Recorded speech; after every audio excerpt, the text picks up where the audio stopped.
TDP రాష్ట్ర అధికార ప్రతినిధి ప్రెస్ మీట్ వివరములు అసెంబ్లీకి రాకుండా సాకులు వెతుకుంటున్న జగన్ రాష్ట్ర ప్రజలకు ముఖం చూపే ధైర్యం లేక కుంటి సాకులు చెబుతున్న శాసనసభకు రాకుండా జగన్ రెడ్డి ప్రయత్నిస్తున్నాడు. మొన్న ఈవీఎంల కారణంగానే ఓటమి అన్నాడు. ఇప్పుడు ప్రతిపక్ష హోదా లేకపోవడంతో వల్లనే సభకు రావడం లేదని చెబుతున్నారు. 2019 ఎన్నికలు తెలుగుదేశం పార్టీకి కేవలం 23 మంది మాత్రమే సభ్యులున్నారు. అందులో 5గురిని కాంగ్రెస్ ప్రతిపక్ష హోదా కూడా మిగిలిదని నాటి సభలో జగన్ రెడ్డి స్వయంగా చెప్పారు. అందరికీ నమస్కారాలు.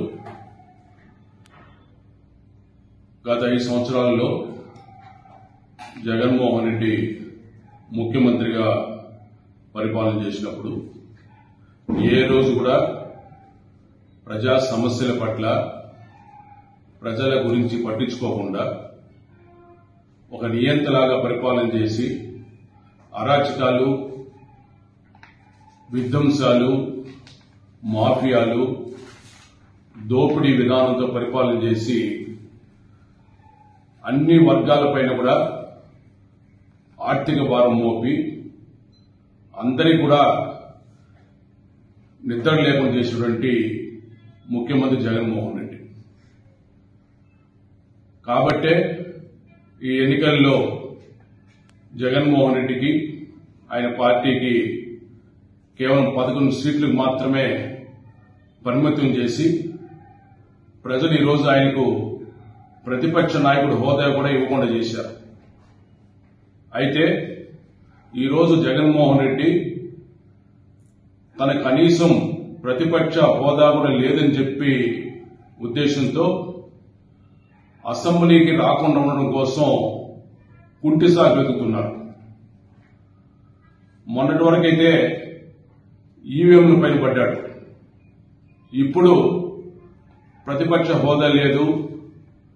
మొన్న శాసనసభలో ప్రమాణ స్వీకారం చేసినప్పుడు శాసనసభ్యులుగా గౌరవ ముఖ్యమంత్రి అయిన తర్వాత నాకు అవకాశం ఇవ్వలేదు, మంత్రులైన తర్వాత నాకు ఇచ్చారు, దీన్ని బట్టి ప్రతిపక్ష నాయకుడిగా నాకు అవకాశం ఇస్తారో లేదో అనే అనుమానంతో మొన్న ఆయన గౌరవ శాసనసభ సభాపతి గారికి లేఖ కూడా రాసి పంపారు.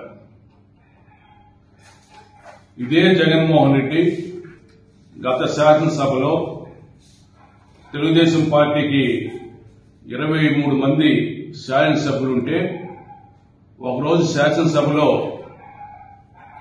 మరి ఆనాటి ప్రతిపక్ష నాయకుడు చంద్రబాబు నాయుడు గారిని చూసి హేళన చేస్తూ ఇంకో 4-5 మందిని లాగేస్తే నీకు ప్రతిపక్ష హోదా కూడా దక్కదు అని చెప్పి ఎద్దేవా చేశారు.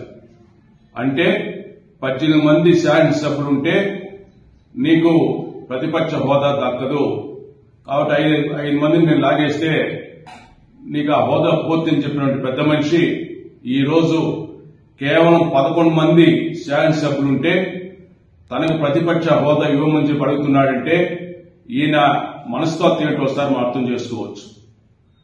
సమయానుకూలంగా మాటలు మార్చే దాంట్లో జగన్మోహన్ రెడ్డి సిద్ధహస్తుడు.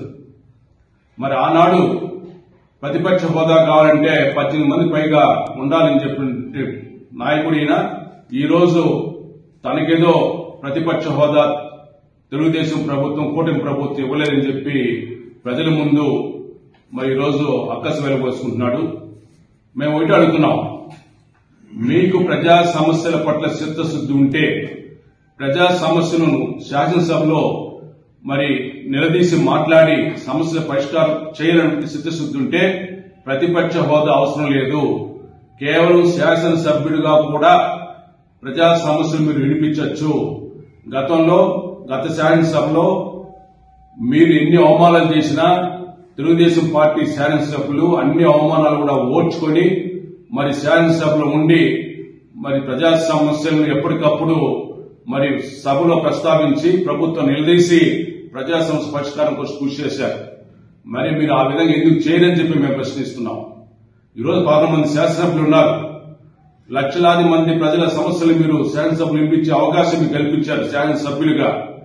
మరి ఈరోజు మీరు అక్కడ కూర్చొని మాట్లాడి సమస్యలు తీర్చేటువంటి అవకాశం మీకు ఉన్నా కూడా మీరు మొహం చాలకుండా ప్రతిపక్ష నాయకుడు హోదా లేదు కాబట్టి నేను శాసనసభలో రాను అని చెప్పేదానికి ఇండైరెక్ట్ గా ఈ రోజు సాగులు ఎత్తుకుంటున్నాడు. దీన్ని తీవ్రంగా మేము ఖండిస్తున్నాం.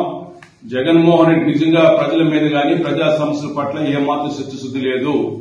గత 5 సంవత్సరాలు చూసినప్పుడు ఏ విధంగా దోపిడీ చేసుకోవాలా, దాన్ని ఏ విధంగా దాచుకోవాలనే మనస్తత్వం తప్ప మరి ఆయనకి ఎప్పుడు ప్రజా సమస్యల పరిష్కారం పట్ల చిత్తశుద్ధి లేదు. ఎందుకంటే 5 సంవత్సరాల్లో రాష్ట్రంలో అభివృద్ధి అనేది పూర్తిగా స్తంభించిపోయింది. సంక్షేమ కార్యక్రమాలన్నీ కూడా నీరుగా చేశాడు, రాజధాని లేకుండా చేసేశాడు. ఇవన్నీ దృష్టిలో పెట్టుకుని ఈరోజు శాసనసభలో ముఖం చాలకుండా ఈరోజు తప్పించుకోవడం ప్రయత్నం చేస్తున్నాడు. దాంట్లో భాగంగానే ఈరోజు లేఖ రాశాడు. దీన్ని ప్రజలు కూడా గమనించాల్సింది కోరుకుంటున్నాం. కేవలం ప్రమాణ స్వీకారం చేసిన తర్వాత 5 నిమిషాలు కూడా శాసనసభలో కూర్చొని ఓపిక లేనటువంటి జగన్మోహన్ రెడ్డికి రేపు ప్రతిపక్ష నాయకుడిగా ఏ విధంగా పనిచేస్తారని కూడా ఈ రోజు ప్రజలు అనుమానం ఉన్నాయి.